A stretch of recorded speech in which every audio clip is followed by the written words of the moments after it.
लेकिन ज्यादा से ज्यादा क्या करोगे? हार्वर्ड से पढ़ करके आओ या बेरमो के सरकारी विद्यालय में पढ़ो।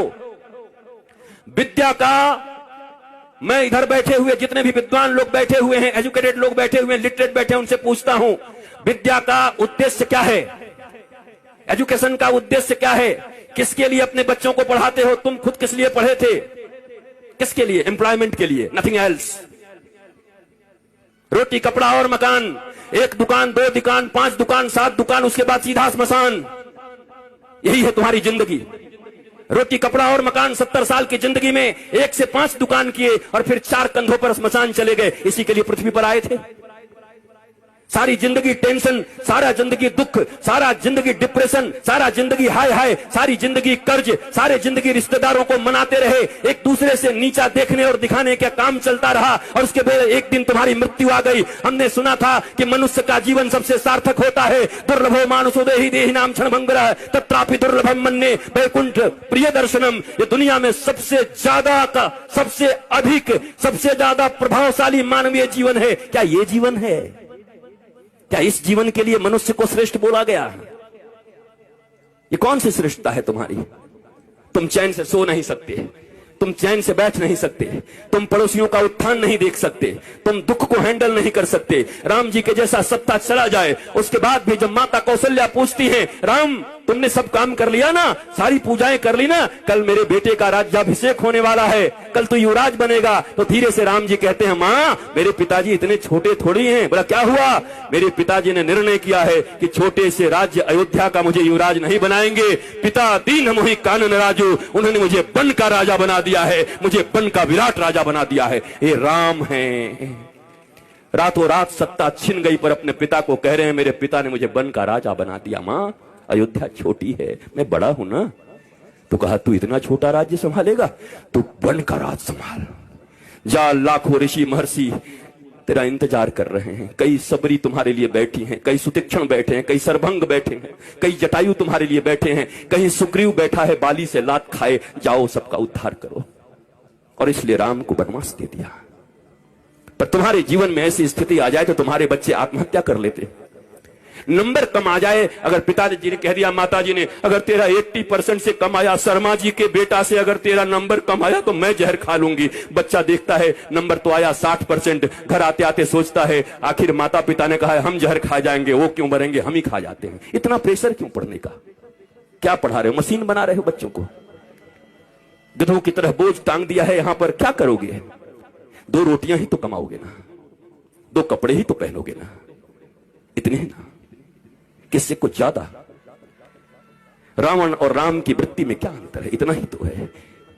रावण कहता है कि दुनिया में जितना भी सुंदर है वो सब मेरा होना चाहिए, सब मेरा है। राम जी कहते हैं जो मेरा है वो सबसे सुंदर है। यही राम और रावण के विचार में अंतर है। जो मेरा है वो सबसे सुंदर है, दुनिया का सब सुंदर मेरा करने में तो रावण बन जाओगे। इस वृत्ति का अंतर है। यही राम और रावण का युद्ध है। जो प्राप्त है वही पर्याप्त है, नहीं तो सर्वत्र दुख व्याप्त है। जो प्राप्त है वही पर्याप्त है। मेरे पास जो कुछ है वही है। परिश्रम करो, पुरुषार्थ करो, प्रार्थना करो, पर रो मत। वही है वही जो राम रचि राखा, को करे तर्क बढ़ा वही शाखा। इसका मतलब ये नहीं कि आलसी बन जाओ। अगर मैं भी ये कह के पढ़ा होता कि राम जी का कथा होगा तो राम जी कराएंगे, तो क्या राम जी हमारे घर में एरोप्लेन घुसा देते? एयर इंडिया को क्या करते? हमें आना पड़ा, हमें निकलना पड़ा वृंदावन से आकर के दिल्ली आना पड़ा, दिल्ली से हमें फ्लाइट लेनी पड़ी, फ्लाइट से आकर के रांची लेना पड़ा, रांची से 2.5-3 घंटे में हम और अन्नू बैठ करके साथ साथ में यहां तक पहुंचे। तब जाकर के बेरमो फूसरो पहुंचे। यहां घाटी ऐसी ऐसी, पूरा झारखंड। हम तो चैतन्य महाप्रभु को याद करते आ रहे थे कि हे महाप्रभु हरे राम हरे कृष्ण हरे राम हरे कृष्ण। पूरा पूरा हरियाली चारों तरफ थी, अच्छा था। आए, यहां भी आनंद आया, आपको देख करके आनंद आया। याद रखो, कहते तो सभी हैं पर विश्वास रखो, दोनों भुजा उठा के कहता हूं, मेरे लिए बस एक ही आह्लाद है, न कोई चढ़ावा न कोई सामान, बस हृदय से आकर के बैठ करके राम का गुणगान सुन लो, यही मेरी दक्षिणा है। अगर तुम्हारे मुख से राम और कृष्ण के नाम निकलने लगे, तुम्हारे बच्चे अगर शिवाजी और छत्रपति महाराणा प्रताप इत्यादि की तरह होने लगे, विवेकानंद होने लगे, तो मेरी दक्षिणा मुझे मिल गई है। इससे ज्यादा क्या चाहिए? कपड़े भी हैं, गाड़ियां भी हैं, आश्रम भी हैं, बहुत कुछ है। अब क्या करूंगा? मैं अकेला हूं। अकेला नहीं हूं, मेरे साथ 8 अरब लोग हैं। वसुधैव कुटुंबकम, 140 करोड़ भारतीयों के साथ साथ 8 अरब लोग। चूंकि सनातन संस्कृति ही एक ऐसी संस्कृति और धर्म है जो पूरी दुनिया को अपना परिवार मानती है। कोई कहता है मैं बड़ा, कोई कहता है मैं बड़ा, कोई कहता है मैं बड़ा, पर एक हमारा धर्म है जो कुछ नहीं कहता। वो कहता है धर्म की जय हो, अधर्म का नाश हो, प्राणियों में सद्भावना हो और विश्व का कल्याण हो। ये हम कहते हैं, सनातन ही धर्म है। बाकी मत हो सकते हैं, जितने भी लोग हैं, 8 अरब लोग हैं, 8 अरब मत हो सकता है, पर धर्म एक था, एक है और एक सदा रहेगा। और उस धर्म का नाम है सनातन धर्म। एकमात्र धर्म इस पृथ्वी पर है जो पूरी दुनिया को अपना परिवार मानता है, अपने परिवार की तरह रखता है और पूजता है। तुम्हें गौरव होना चाहिए। मुझे याद है आज के 10-12 साल पहले जब योगी आदित्यनाथ जी महंत जी सांसद थे, हमारा मिलन हुआ गोरखपुर में, गोरखनाथ पीठ में। एक भागवत की कथा थी, वहां मैं भी था, आप भी थे, एक साथ बैठे हुए थे। हमारी चर्चा होने लगी। उन्होंने कहा क्या कहे, लोग हमें सांप्रदायिक सांप्रदायिक कहने लगते हैं। हम कि महाराज जी हमें ग्रंथ खोलना चाहिए। ग्रंथ खोल करके संप्रदाय का परिभाषा क्या है, संप्रदाय किसको कहते हैं। सम्यक प्रकार से हमारे पूर्वजों ने जो हमको प्रदान किया है, जो विचारधारा, जो अपनी विचारधारा, पवित्र विचारधारा हमारे पूर्वजों ने हमें प्रदान किया है, उसको कहते हैं सम्यक प्रकार से विचारों को प्रदान करने की प्रक्रिया को संप्रदाय कहते हैं। और अगर इसे संप्रदाय कहते हैं तो महाराज आज के बाद आप कह दीजिएगा टीवी चैनलों पर कि गर्व से कहो हम सांप्रदायिक हैं, हमारे पूर्वजों ने हमको जो विचार दिया है उसको लेकर के हम इस दुनिया में चल रहे हैं। लज्जा क्यों करते हो, शर्म क्यों करते हो? ये अनपढ़ लोग, ये गंवार लोग जिन्होंने मैकोले की शिक्षा विद्या पढ़ा करके तुम्हें पीछे की ओर ढकेल दिया, तुम सच्ची बात भी कहते हो तो कहने के लायक नहीं रह जाते हो। सांप्रदायिक कोई खराब शब्द नहीं है। संप्रदाय शब्द भारत का सबसे प्यारा शब्द है, सनातन संस्कृति का सबसे प्यारा शब्द है। पर तुमको संप्रदाय के लिए क्या पढ़ा दिया गया? तुष्टीकरण और संप्रदाय पढ़ा दिया गया तुमको। यहाँ तुष्टीकरण नहीं, यहाँ 140 करोड़ लोगों के संतुष्टीकरण की बात होती है। यहाँ 8 अरब विश्व के लोगों की संतुष्टीकरण की बात होती है। यह है सनातन धर्म। तुम्हें गौरव होना चाहिए अपने धर्म के ऊपर, पर तुम बैकडोर में रहते हो, पीछे रहते हो, क्योंकि तुम्हारे पास ज्ञान नहीं है, क्योंकि तुमने हिंदी नहीं पढ़ी, तुम इंग्लिश पढ़ रहे हो। न हिंदी न इंग्लिश, ये मिली जुली। मुझे ताज्जुब तब लगता है जब ये भोजपुरी सिनेमा के एक्टर भी जब टीवी पर आते हैं तो एंड आई इफ यू, अरे भोजपुरी में पिक्चर बनाए, भोजपुरी में बोल।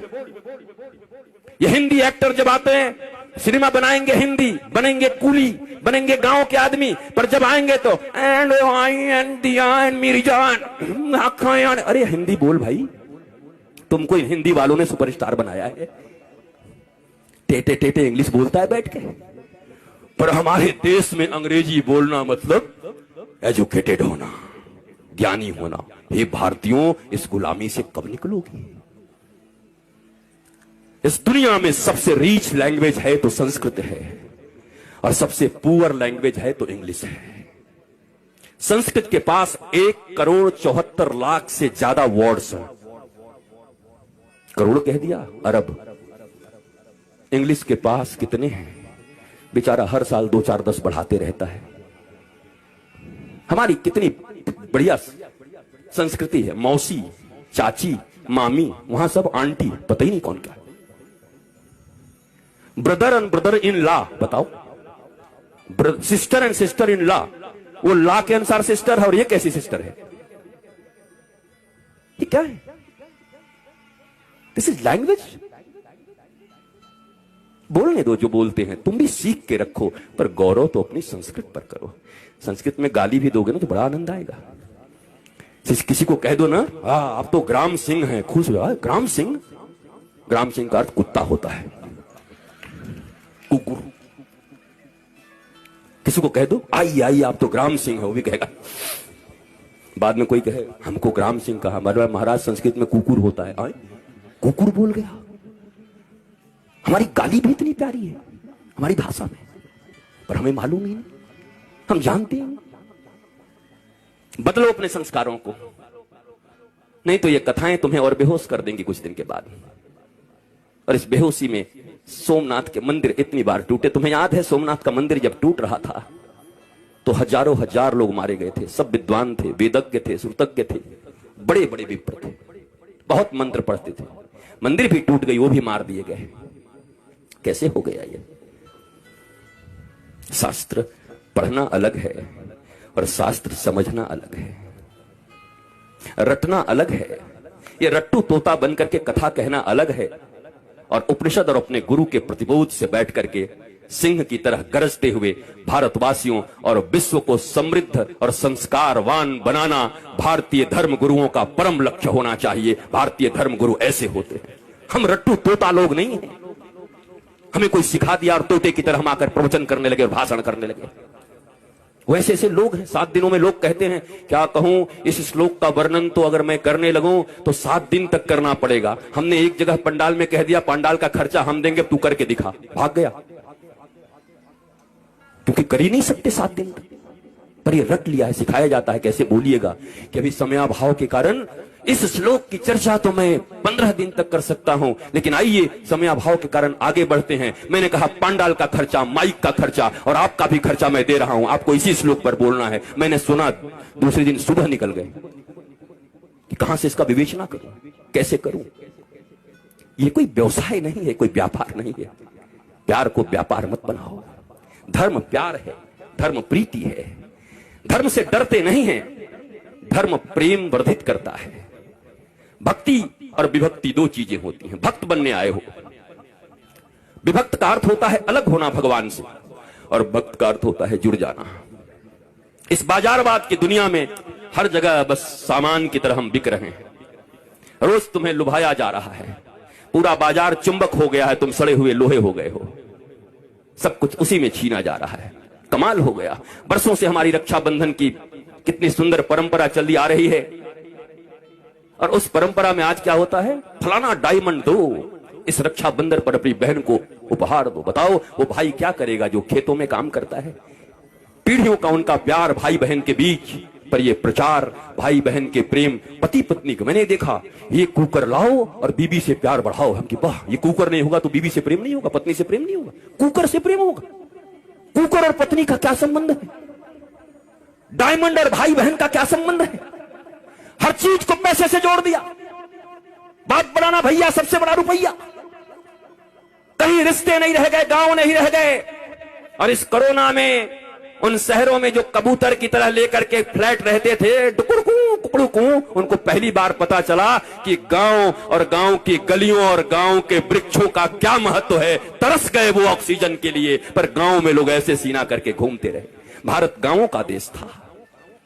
यहां ऑक्सीजन फ्री, यहां जल फ्री, और सबके सब पहले हम ऐसे भारतवासी लोग हैं। पहले इतना यूरिया डाल दिया, खेती करने लगे, पंजाब में खेती होने लगी, पंजाब में इतना अन्न उपज, हरित क्रांति आ गई। ऐसी हरित क्रांति आ गई कि पंजाब से एक ट्रेन चलने लगी, कैंसर स्पेशल ट्रेन।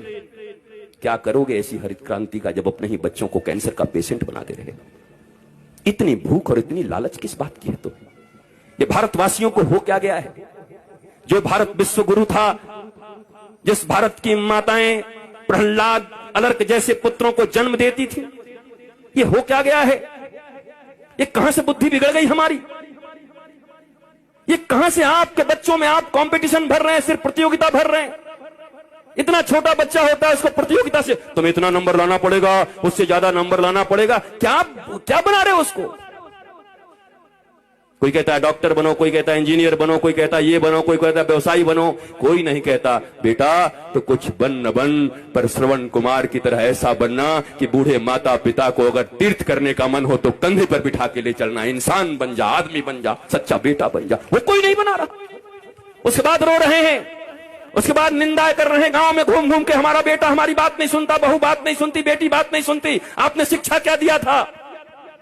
और आपकी भी गलती नहीं है मेरे माता पिता, और मैं औलादों को भी कहूंगा, ये जो बेटे और बेटी हैं, इतना कम से कम मानो, जिन्होंने तुम्हें इस पृथ्वी पर लाया है, जिन्होंने गर्भ में रखा है, उससे अपना तुम्हारा इस दुनिया में कोई नहीं हो सकता। फिर दोनों भुजा उठा के कहता हूं, इस दुनिया में अगर तुम्हारा कोई सबसे सच्चा मित्र हो सकता है तो माता पिता और गुरु, इसके सिवा तुम्हारा कोई मित्र नहीं हो सकता। बाकी सब पता नहीं कहां तुम्हें धकेल देंगे। पहली गुरु मां पिता, इन दोनों के तुम न हुए तो दुनिया वाले तुम्हारे अपने होंगे। किसको मित्र मान रहे हो? दुनिया में कई से फ्रेंडशिप है, मेरी वो फास्ट फ्रेंड है, किस लिए? मैं सही करूं या गलत करूं, सदा मेरे साथ खड़ा रहता है। अरे तो तुम्हारा वो दुश्मन है।